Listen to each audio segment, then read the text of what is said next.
Welcome to Periyavittu channel. Income tax for the assessment year 24 to 25. Direct tax laws la tax liability 7th video. Mr. Agarwal, aged 40 years and a resident in India, has a total income of 4 crore 50 lakhs. 4 crore 50 lakhs comprising long-term capital gain taxable under section 112 of rupees 55 lakhs. Short-term capital gain taxable under section 111A of rupees 65 lakhs and other income of rupees 3 crore 30 lakhs. Compute is tax liability for assessment year 24 to 25 under the default tax regime. Default tax regime na new regime. ஏன்னா நம்ம சொல்லலை ஓல்டில் எங்களுக்கு பிடிங்க அப்படின்னு சொல்லலைன்னா அவங்க வந்து நியூவில் தான் கால்குலேட் பண்ணிக்குவாங்க. டிஃபால்ட்டாக அதில் கால்குலேட் பண்ணிடுவாங்க. அதனால தான் அதுக்கு பேர் டிஃபால்ட் டேக்ஸ் ரெஜிம். அதாவது இவர் வந்து 40 இயர்ஸ், நமக்கு இந்த நியூவை பொறுத்த வரைக்கும் இவருடைய ஏஜ் வந்து தேவையில்லை. நியூவை பொறுத்த வரைக்கும் இவருடைய ஏஜ் நமக்கு தேவையில்லை. ஏன்னா எல்லாருக்கும் ஒரே மாதிரியான ஸ்லாப் தான். இவர் ரெசிடென்ட் இன் இந்தியா, அதனால இவருக்கு இன்கம் டேக்ஸ் ஸ்லாப் இந்தியாவில் என்னவோ அது.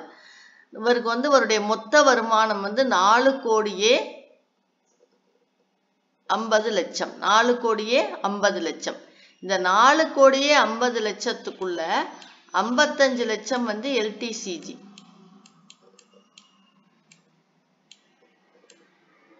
இதுக்குள்ள 4 கோடியே 50 லட்சத்துக்குள்ள 55 லட்சம் எல்டிசிஜி, 65 லட்சம் எஸ்டிசிஜி. 55 லட்சம் 65 லட்சம் சேர்த்து எவ்வளவுனா 1 கோடியே 20 லட்சம். அந்த 1 கோடியே 20 லட்சம் போக 3 கோடி 30 லட்சம் வந்து அவருடைய டோட்டல் இன்கம். அதுதான் இங்க கொடுத்துருக்கு. இது ரெண்டையும் சேர்த்தா 1 கோடியே 20 லட்சம்.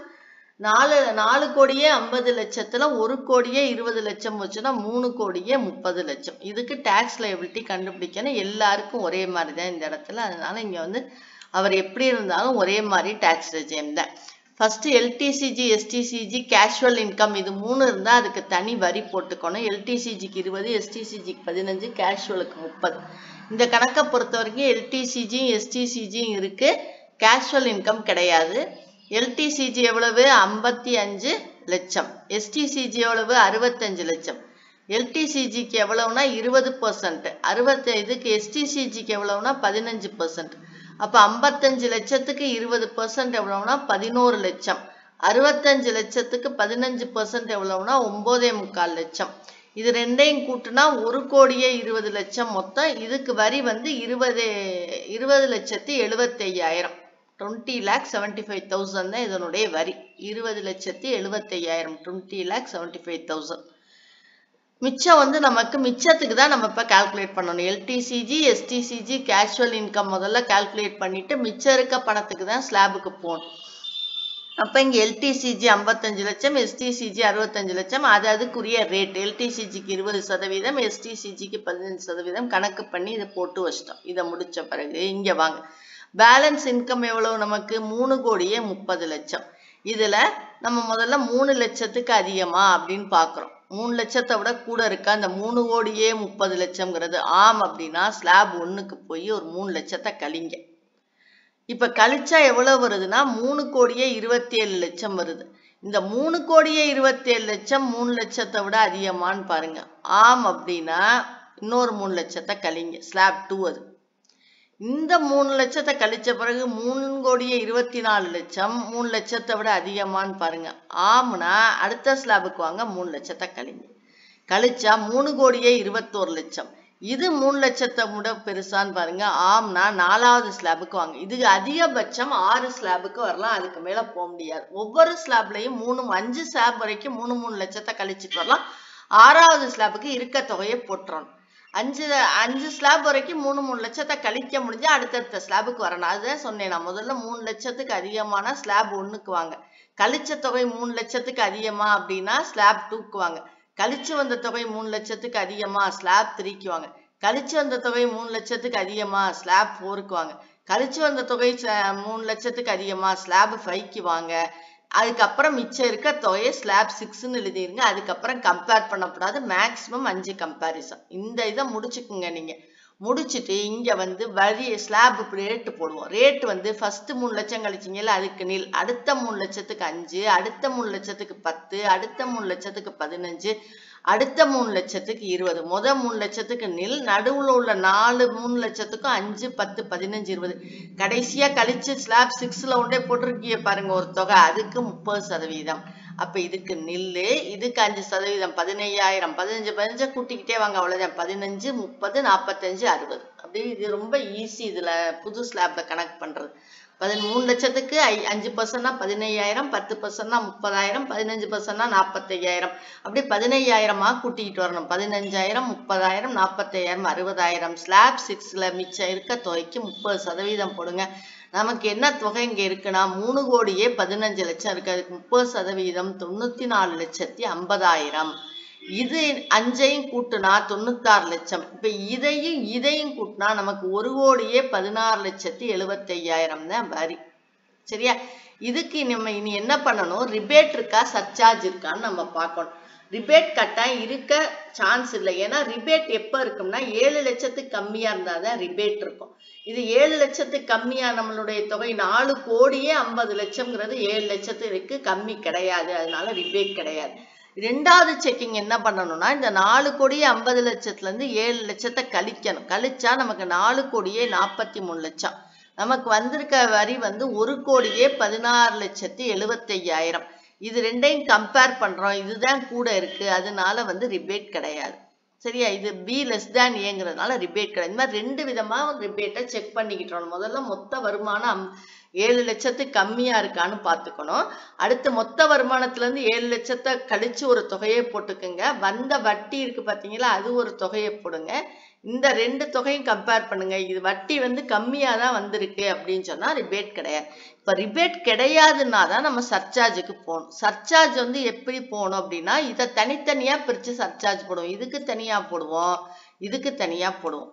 இப்ப இது எவ்வளவுன்னா இதனுடைய இந்த தொகையை பார்க்கணும், இதை பார்க்க கூடாது. இந்த தொகையை பார்க்கணும். 1 கோடியே 20 லட்சம் அப்படிங்கிற இந்த தொகையை பார்க்கணும். 1 கோடியே 20 லட்சம்ங்கிறது 1 கோடியை விட பெருசு இல்லையா?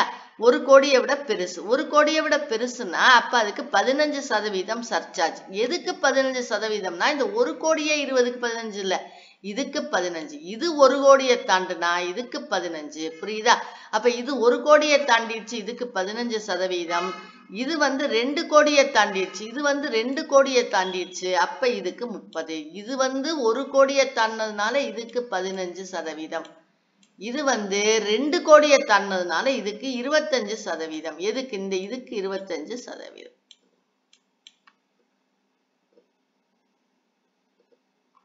ரைட், இதுக்கு 25%. புரியுதா? இந்த மாதிரி போடணும். நீங்க தனித்தனியா பிரிச்சுக்குங்க. இதுக்கு 20,3 லட்சம் வரி, இதுக்கு 96 லட்சம் வரி. இப்ப இத பார்க்கணும். இது 1 கோடியை விட தாண்டிடுச்சுன்னா இதுக்கு 15%, இதுக்கு 15%. இது 2 கோடியை விட தாண்டிடுச்சுன்னா இதுக்கு 25%. அப்படி போட்டிருக்கேன் பாருங்க. இப்ப இந்த 20,3 லட்சத்துக்கு 15%, 96 லட்சத்துக்கு 25% போட்டிருக்கேன். ஏன் போட்டிருக்கேன்னு இப்ப புரியுதா? ஏன்னா இது 1 கோடியை விட தாண்டிடுச்சு, இது 2 கோடியை விட தாண்டிடுச்சு. அதனால நம்ம இப்படி போட்டிருக்கோம், தனித்தனியா போட்டிருக்கோம்.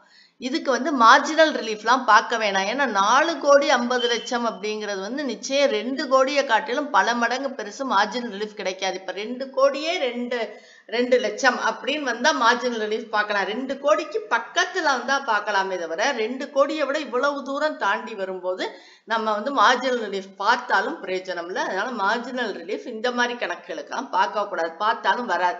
ஏன்னா மார்ஜினல் ரிலீஃப் அப்படிங்கிறது இந்த மார்ஜின், அந்த இது விளிம்புக்கு பக்கத்துல வரும்போது, 2 கோடிக்கு பக்கத்துல வரும்போது 2 கோடி 2 லட்சம் அப்படிங்கையில 1 கோடியே ஒரு 52 லட்சம், 50 லட்சம் வரையில 52 லட்சம் அந்த மாதிரி வரும்போது நம்ம மார்ஜினல் ரிலீஃப் பார்க்கணுமே தவிர அந்த மார்ஜினுக்கு பக்கத்துல வரும். இது 4 கோடியே 50 லட்சம்ங்கிறது 2 கோடியோட ஃபார் அதிகமா இருக்கிறதுனால இந்த இடத்துல நம்ம மார்ஜினல் ரிலீஃப் பார்க்க கூடாது. இப்ப தனித்தனியா சர்சார்ஜை கூட்டுனா 27,11,250. அப்ப இந்த 1 கோடியே 16,75,000 இதையும் கூட்டுனா 1 கோடியே 43,86,250. இதுக்கு எஜுகேஷன் செஸ் 4%. மார்ஜினல் ரிலீஃப் பார்க்க தேவையில்லை. போட்டு கூட்டுனா 1 கோடியே 49,61,700 தான் நமக்கு புது ரெஜிம் படி இதுக்குள்ளது. இப்போ புரியுதா எப்படி கனெக்ட் பண்ணணும்னு? எல்டிசிஜிக்கு தனியா 20%, எஸ்டிசிஜிக்கு தனியா 15%, அது போக பேலன்ஸுக்கு 3 லட்சமா கழிச்சுக்கிட்டே வந்து 6வது ஸ்லாப்ல கழிக்காம போட்டுறணும். என்ன தொகை இருக்கோ அதை போட்டுறணும். அது வரைக்கும் கழிக்க முடிந்தால் கழிக்கணும்.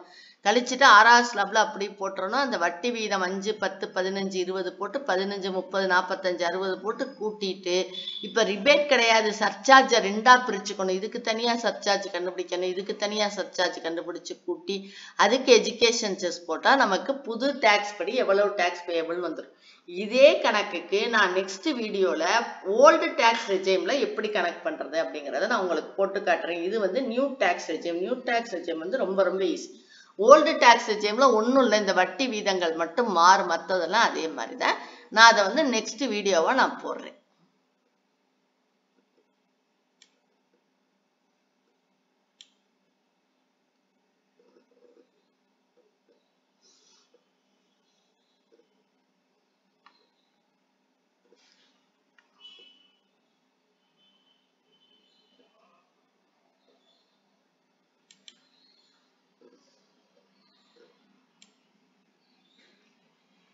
ஒரே பக்கமா நீங்க பாத்துக்கோங்க.